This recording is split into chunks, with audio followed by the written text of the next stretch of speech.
¡Atento!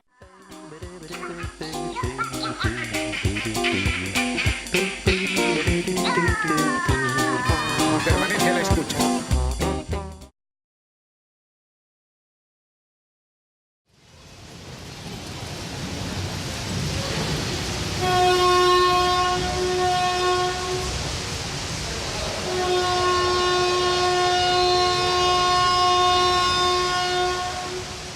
Irasusta nació alrededor del ferrocarril el 10 de agosto de 1912. A lo largo de su historia, el tren formó parte de su vida cotidiana, forjando una fuerte identidad ferroviaria en sus habitantes. A partir de la década del 90, Argentina intensifica sus políticas neoliberales privatizando las líneas férreas. Los ramales que transitan el interior del país cierran. Irasusta padece las consecuencias. A partir de la ausencia del tren, esta localidad empieza a sufrir profundas transformaciones sociales, culturales y comunicacionales.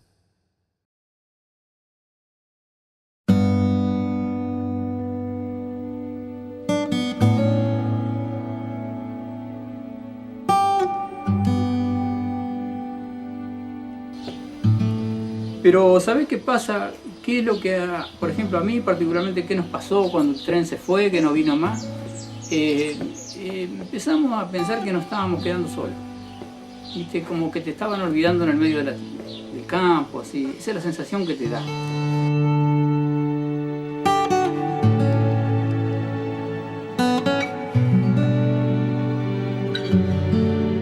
A mí me dolió mucho.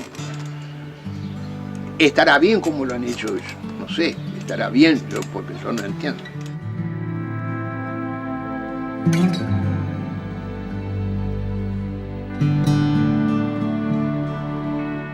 Pero después del cierre, yo no conocía a nadie que se acercara, ¿viste? Nadie promovió, nadie empujó esto, se quedaron todos tranquilos.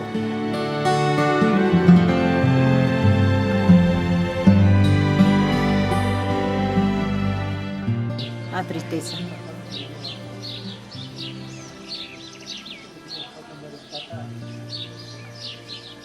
Yo no recuerdo qué año era, pero el 11 de marzo se cerró.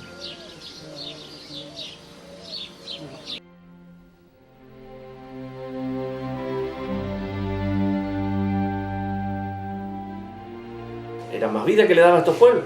Ahora se sacó el tren y murió el pueblo.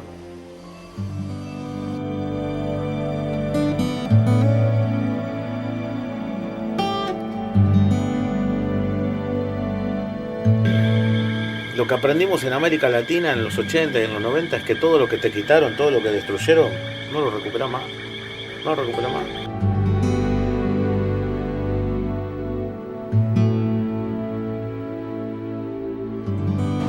Ya fue muy distinta la vida del pueblito sin el ferrocarril.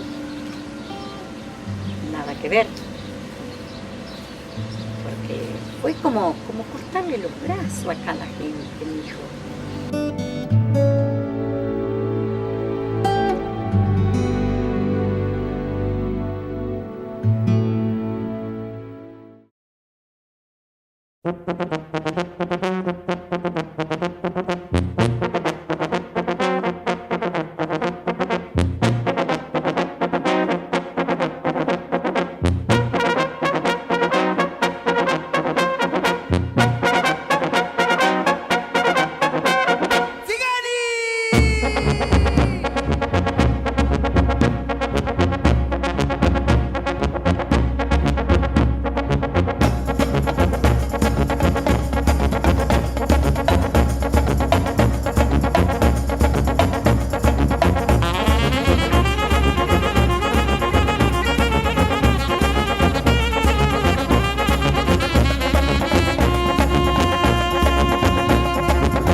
Fíjense, los ferrocarriles que eran un verdadero cáncer para el país por los costos que tenían y producían cada vez peores servicios, ahora están renaciendo con iniciativa privada.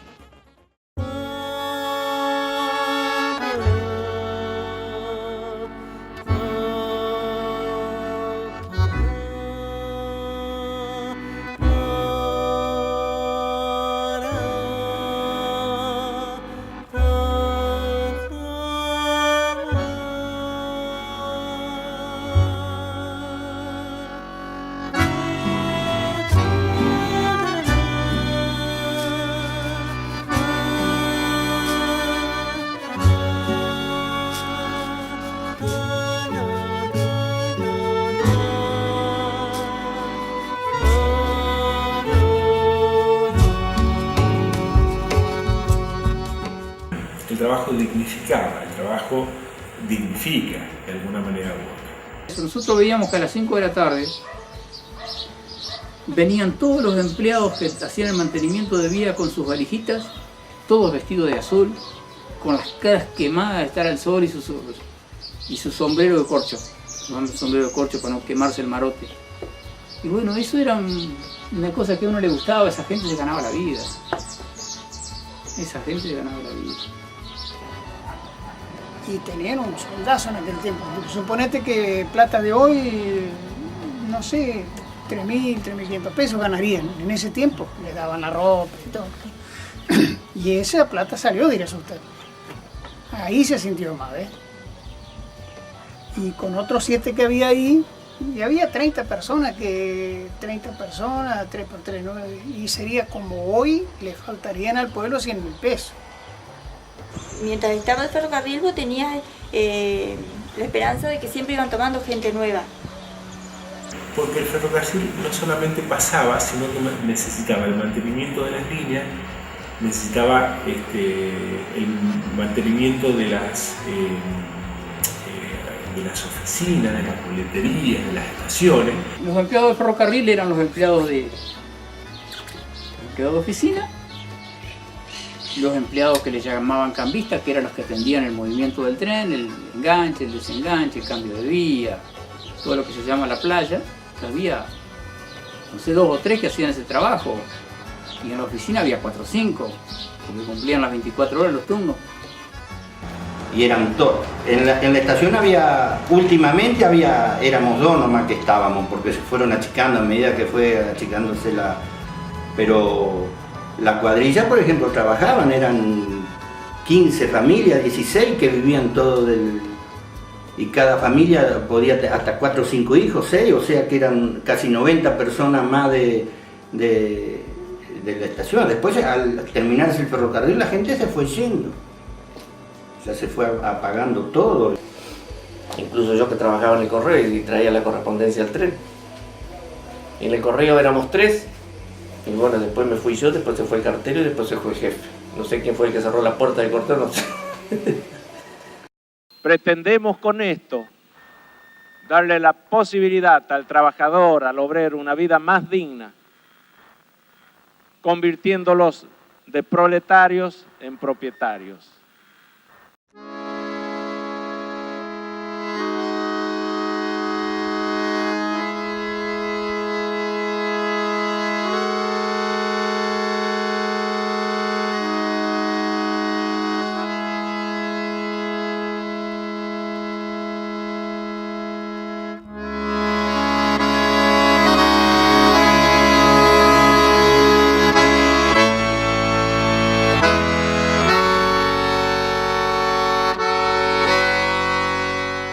Que nos quitaba el tren, nos quitaba la mayor fuente de trabajo de acá del pueblo. Y yo no sé si lo cerraron por convenio de alguien o qué, pero no sé cuál fue pero sé que fue desastroso. Hay mucha gente que trabajaba en el ferrocarril de afuera. ¿Qué significaba esto? Básicamente de que se suprimían entre esos 200, 300, 400 kilómetros todo lo que había en el medio. Todos esos puestos de trabajo desaparecían. Que la mayoría de ellos, los que estaban en edad de jubilarse, los jubilaron, pero los demás quedaron como desocupados, quedaron sin trabajo, o sea que afectó un montón eso. Había compañeros míos que tenían familia, que tenían la señora, que tenían los chicos y que no pudieron jubilarse, quedaron sin el trabajo. Los indemnizaron, les pagaron una indemnización. Lo que se hace es a la gente que se pagan retiros voluntarios. Entonces la gente se va voluntariamente del trabajo con un dinero y con la ilusión de que con ese dinero iba a independizarse del Estado, iba a poder llevar adelante algún tipo de emprendimiento. Y en realidad lo que se genera una gran masa de desocupados, que luego ese dinero que llevan no les alcanza durante mucho tiempo. Termina la mayoría de ellos fracasando en esas actividades. Hay gente que ha sido trabajador del ferrocarril y dice: a mí me bromaron, hasta la gente se me bromó la salud, se deprimió, ¿viste? Y formaba parte de su vida el tren, claro que sí. Era traumático.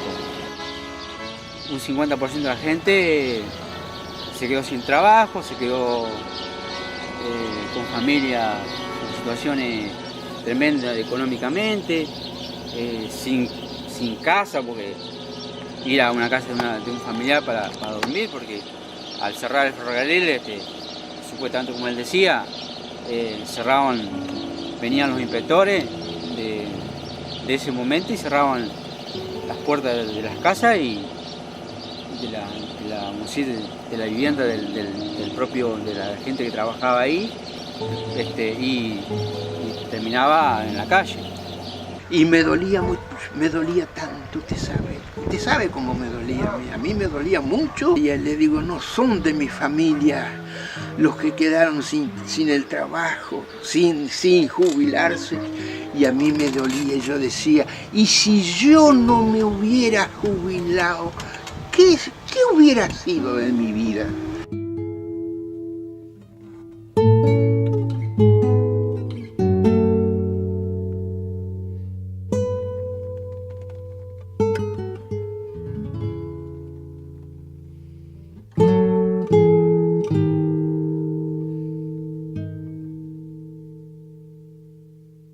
Bueno, cuando se cerró el tren, quedamos completamente desprotegidos de todo. La gente se fue yendo porque quedaban sin trabajo. Pero en la familia de mi marido, los cuñados, todos eran ferroviarios. Esta casa era de uno de ellos y se tuvo que ir, ¿viste? Buscando, ¿no es cierto?, trabajo en otro lado. Y acá había mucha gente, empezaron a irse, todo allá era todo casa. No quedó nadie. Todo Buenos Aires, las provincias se fueron. Familias enteras se fueron. No quedó nada. Para que al lado está todo vacío, no hay casa, no hay nada. Había tantas casas. Y así la gente se iba buscando otros lados. Muchos muchachos se fueron. Si acá muchachada no ha quedado casi. Si vivís en ir asusta y pensar en seguir estudiando, no podés pensar. Tenés que pensar en irte directamente y después sí estudiar. Era otra vida porque el ferrocarril era prácticamente el único medio que había. No, acá nunca hubo colectivo que pasara. O sea, todo tenía que venir por ferrocarril. Para ir a Gualeguaychú teníamos un cochecito que venía de Ol, que hacía recorridos, pasaba a las 8 de la mañana acá y se iba hasta Gualeguaychú y a las 4 de la tarde volvía. O sea que la gente viajaba todo por el ferrocarril si no había otro medio. Viste, la gente viajaba así, mucho más barato. Y después el internacional que venía de La Croce hasta Posada. Y después estaba el pasajero, también que hacía el mismo recorrido, pero ya iba parando en todas las estaciones. Así que era más, ¿cómo es? Era más vida que le daba a estos pueblos. Porque acá tampoco no tenés cómo salir directo a Buenos Aires, no hay un transporte directo de acá a Buenos Aires donde vos puedas ir allá a comprar. Porque nosotros ahora para ir a Buenos Aires tenemos que hacer varias etapas, o sea que tenemos que ir a La Roque y de La Roque tomar otro a Gualeguaychú y de Gualeguaychú otro a Buenos Aires, o sea que tenemos, y antes íbamos directamente. Y eso se perdió, un buen día no lo tuvimos más, no pudimos ir más en la madrugada a Buenos Aires y volver a la otra madrugada, porque no estaba más el tren. Nosotros nos levantábamos a las 2 de la mañana, nos tomábamos un tren y volvíamos al otro día a las 2 de la mañana. En 24 horas estábamos todo el día en Buenos Aires y volvíamos. Promovía todo lo que se puede promover en un país extenso como la Argentina, con graves problemas de comunicación. ¿Qué te produce? Te produce angustia, desazón, impotencia, ¿sí? ¿Qué hago? Y entonces ahí te acordás del tren. Ahí te acordás del tren y decís, yo con el tren me iba. Hacía mis cosas, así sea ir al dentista o al médico o a comprar un diario. Nosotros acá quedábamos aislados, Irazú, Taparera, por ejemplo, quedamos aislados de todos lados. Cuando llueve nomás, por ejemplo, si llueve mucho no salimos ni para allá ni para allá. Con el tren marchamos igual cuando llovía. En cambio, después que no pasó más el tren, no había forma. Hubo épocas en que no se sabía en qué salir. O salías caminando 13 kilómetros que era La Roque, y lo peor de todo, también por problemas de salud, o sea que también la gente que estaba que requería de un médico, ¿cierto? A veces pasaba penurias porque no tenía forma de llegar. O sea que si llueve acá, te corta el camino, posiblemente también se corta el teléfono y estás aislado, no tenés forma de salir. La única forma de salir era la vía, pero al no pasar trenes estás aislado. Porque antes nosotros para hablar a Buenos Aires precisábamos un día, íbamos al teléfono ahí y había que pedir línea, había toda una historia, mira, una cosa.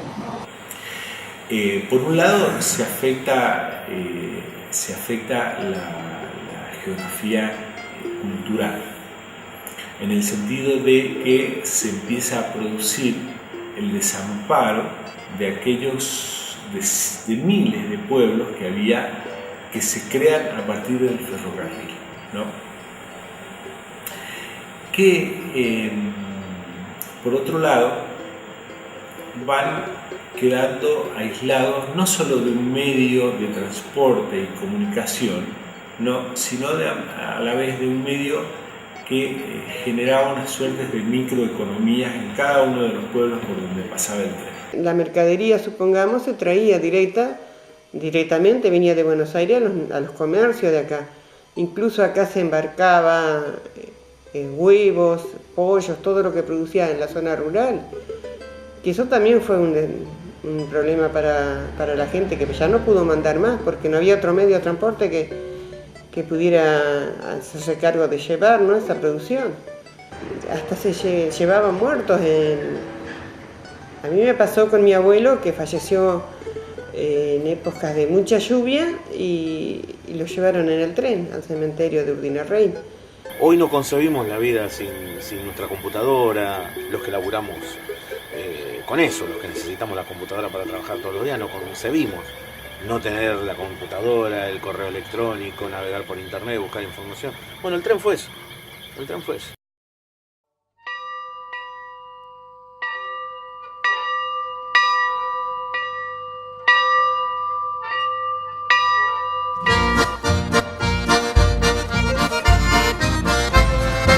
Cuando llegaban los trenes, por ejemplo, que iba a Corrientes, al norte, la gente era una diversión para el pueblo.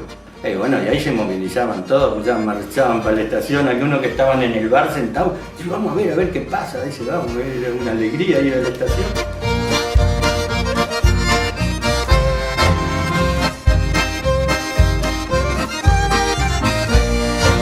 Los chicos íbamos a la estación a recibir los que venían o despedir los que se iban. O sea que era un centro como un atractivo más que teníamos en el pueblo, ¿cierto?, el ir a la estación. Y la gente salía a caminar, a pasear, porque se llenaba de gente la estación. Entre chicos y grandes, no sé, 40, 50 personas. Es tan fuerte la impronta cultural que dejó el ferrocarril y la vida que se creó alrededor del ferrocarril que la Tierra no es un problema solamente de movilidad, es la presencia, es ciertas regularidades, ¿no? Son pueblos donde la llegada de cada tren marcaba ciertos ritmos de la propia vida del pueblo, ¿no? Y esto es lo que desaparece, ¿no? Quiere decir que en un sentido es más complicado, más difícil, más grave que, por ejemplo, una solución que podía ser pavimentar un camino. Hay algo que se ha perdido, ¿no? La gente corría a la estación, se llenaba, era como una tertulia. Había un contacto, vos conocías a la gente que viajaba todos los días, los chicos que estudiaban, las maestras que viajaban. Era un contacto con toda esa gente, era muy familiar. Era una fiesta ese día porque todo el mundo era a la estación a mirar el tren. Cuando pasa el pasajero de noche, que pasaba el pasajero de noche de Buenos Aires, todo el pueblo se iba a mirar. Era como una pequeña reunión social que se hacía rápida en la estación. Como que llegaban 4 o 5 a mirar el tren, o 10 o 1, y ahí se hacía como sociales, ¿viste? Era como, voy al tren, marchaban al tren. Y el tren lo que dio, nosotros todavía nos encontramos con nuestros hermanos con personas grandes ya que nos hemos conocido en el tren. Que nos hemos conocido en el tren de los pueblos que cruzábamos. Que ellos subían al tren y que iban al mismo lugar donde íbamos nosotros. Y a la vuelta volvíamos con ellos y nos hicimos amigos en el tren. Y yo pienso que tienen que haber nacido hasta... Tienen que haber salido hasta noviazgos y... ¿Viste? Porque viajar en un tren no es lo mismo que viajar en un colectivo que va durito, ¿no? El tren es sociales, grandes, caminar. En la época que nosotros íbamos a Buenos Aires, había comedor, había todo. Pues. Ah, era una hermosura. Todos corrían y muchos se hicieron de novio. Porque, claro, o sea, ahí era el lugar de tertulia, ¿viste? Se encontraban los chicos de acá con los chicos que iban en el tren. Y muchos se hicieron de novios, sí, y se casaron también. Y después la gente que vivía ahí en la estación era como un familiar. Porque si hacía frío, hasta se llevaban un mate esperando el tren. Nosotros que viajábamos las maestras, ¿viste? Algún cafecito, una torta frita. O sea que era algo familiar. Que lo que los alimentaba era esa experiencia cotidiana, ese ritmo de lo cotidiano, esa aventura, digamos, cotidiana de sentir que el ferrocarril era un núcleo constitutivo que le daba como raíces. Yo digo raíces en el sentido de ahí se reconocían seguramente todo eso. No era ajeno, era familiar, era como tener al abuelo en la casa, donde cada uno de los hijos o nietos saben que este es el elemento nucleador. Cuando desaparecen, primero queda la fotografía, pero después ya no se ve más la fotografía. Y lo que sí me acuerdo patente, que a las 2 de la mañana vos sentías parar el tren, y cuando se acerenaba la máquina, viste que la dejaban como regulando, así como para que descansara el motor, se sentía el murmullo de la gente. Sentía un murmullo así de la gente, eso sí me acuerdo. Que vos, viste, en la noche escuchaba, como acá de noche no hay un solo ruido. Porque en algún momento de la noche hasta los perros se ponen de acuerdo y no torean más. En algún momento dice, todos hacen silencio. ¿Viste? Ese perrito que está ahora toreando, muy probable que a las 2 de la mañana no toree ese perro. Entonces ese silencio que había a las 2 de la mañana cuando llegaba el tren, primero todo el ruido de la llegada, después un momento de quietud y se sentía el murmullo. Hasta se sentía voces de los que bajaban y los que subían.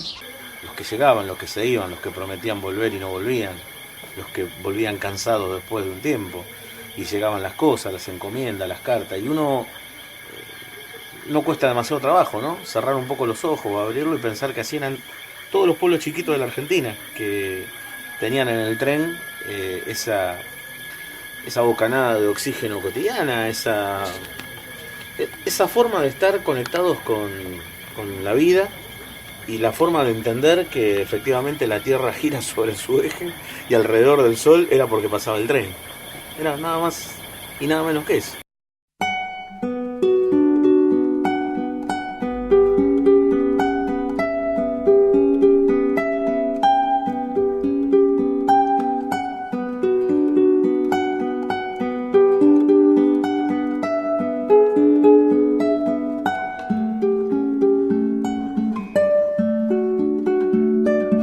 Yo que vi que desde chico vi pasar el tren, yo no sé la cantidad de trenes que pasaba por día y después no pasaba ninguno. Eso causó mucha tristeza, no solo a mí, sino a todos. Van creciendo alrededor de la propia presencia del ferrocarril, ¿no? No le queda como sin raíces, digamos, ¿no? Es como que los dejó sin esperanza. Yo lo que noto es eso. Te dicen, sí, porque cuando estaba el ferrocarril, sí, cuando esto. Y quedó todo ahí, como que sin el ferrocarril no podían seguir. Nada, me parece que nada logró reemplazar lo que fue el tren en estos lugares. Fue como una herida de muerte. ¿Cómo comienza a morir el Azusta? Vamos a hablar. Es la realidad. Estos pueblos fueron suturando su herida sin que eso signifique que están bien de salud, ¿no? En este pueblo llegó a haber 800, 900 personas y hoy hay un tercio de eso. Te duele mucho porque te vas sintiendo sola. en un atardecer cualquiera, añorar algo que ya no volverá a ser. Lo cierto es que no supimos detener la caída del ferrocarril. Ahora lo lloramos. Como pueblo no supimos defenderlo. Hicimos un montón de marchas, rodeamos a los ferroviarios cuando los empezaron a despedir en el año 91, pero no supimos defenderlo, ¿no? Me daba tristeza no pasar el tren. Las vías llenas de yuyo. Era triste. En las vías que antes significaban una presencia y que ahora no significan nada como presencia, pero que sí significan la ausencia de la presencia, si se puede hacer el juego de palabras, ¿no? Bueno, y la ausencia de la presencia es dolorosa. Es tristeza. Siempre decíamos nosotros que esto iba a ser un pueblo fantasma y estamos así, cerquita de serlo. Lo lograron, hicieron eso. Yo creo que fue el golpe más violento y más feroz que le pudieron dar a los pobres, a los más necesitados y a quienes decididamente quedaron fuera del camino durante mucho tiempo, al costado del camino. No se han vuelto a subir y no creo que se vayan a subir nunca más. Y más bronca da que las empresas que vinieron a explotar este tren, esas empresas que transportan solamente containers, son gente que a nosotros no nos presta ningún tipo de beneficio. A la gente en sí, a los miles de pueblitos que hay, esa gente les cruza, les usa la vía, les espanta las vacas y no le prestan, no se ven beneficiados para nada. Mientras que el ferrocarril, siendo del Estado, como funcionaba, que era precario con sus cosas, en cada uno de los pueblos le daba beneficio. En cada uno de los muchos pueblos que hay en Entre Ríos, en todos los... En eso sí fue una pérdida muy grande. Pienso que eso es lo que le dolió a la gente. Y le sigue doliendo.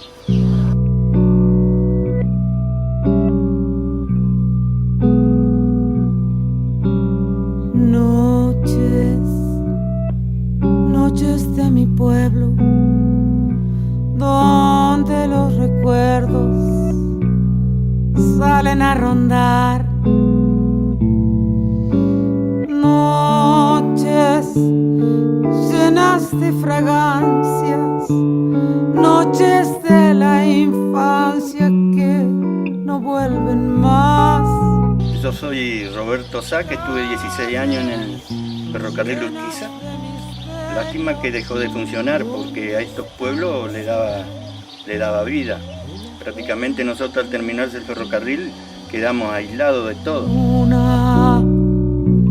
Luna de mi pueblo, cuando me halle lejos, buscaré tu luz. Mi nombre es Silvina Corel, nací acá en Irasusta, tengo 41 años. Viví el paso del tiempo acá en el ferrocarril. Mi papá trabajó acá y sufrimos mucho cuando dejó de pasar el tren. Creo que sería una gran alegría que volviera a pasar con normalidad. De mi pueblo viejo, siento que me alejo, que no volveré. Bueno, yo soy Eduardo Maciel, nacido precisamente acá en Irasusta. Y bueno, del tren, ¿qué voy a decir? Que si puede seguir pasando, que pase lo más pronto posible. No me llames noche, guarda tus reproches, déjame. Yo me llamo Roberto Andrés Uranga, soy nativo de este pueblo, nací acá, en el lugar que vivo he nacido, duermo en la misma habitación que nací. Y Irasusta es un pueblo que muchos deberían conocer. Hay muy buena gente y los invitamos que vengan.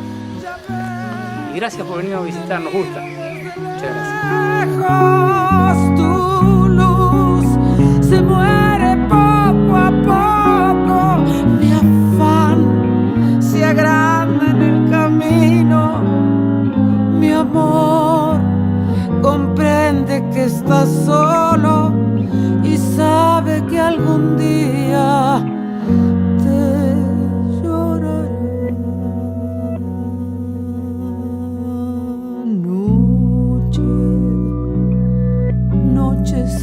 pueblo, noches de la infancia que no vuelven más.